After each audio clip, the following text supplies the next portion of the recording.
everyone looks at me when I'm crazy. I actually think we had good voter turnout. Yeah. For a special election. What, we had 8,000? We had 8,000, and Woodbridge, I think, had like 3. Yeah. And I think that, It's like 20%. and again, at first when you look at it, 44,000. it's frustrating, but there was nothing else on the agenda on that ballot.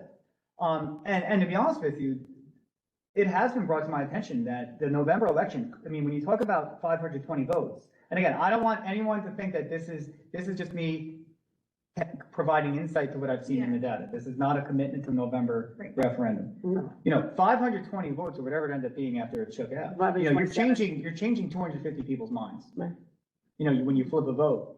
And when you think about the general election outcome, one might be able to surmise, and I'm going to create this stir with, but one might be able to surmise that election was winnable in a general election, the referendum election. And I feel that very, I have to look on Facebook. yeah, I know, but I would say I'm not that on Facebook. pure I can't from imagine analytics, I think if you looked at this small number of votes, that could potentially be a narrative that would form. Now, again, that is not necessarily the decision we're going in. Right. But when you ask that question, It's definitely worth. and when you think about it, and when Yeah. you think about voter turnout in the last few Yeah, it Novembers, does. there could be a narrative that can be drawn there.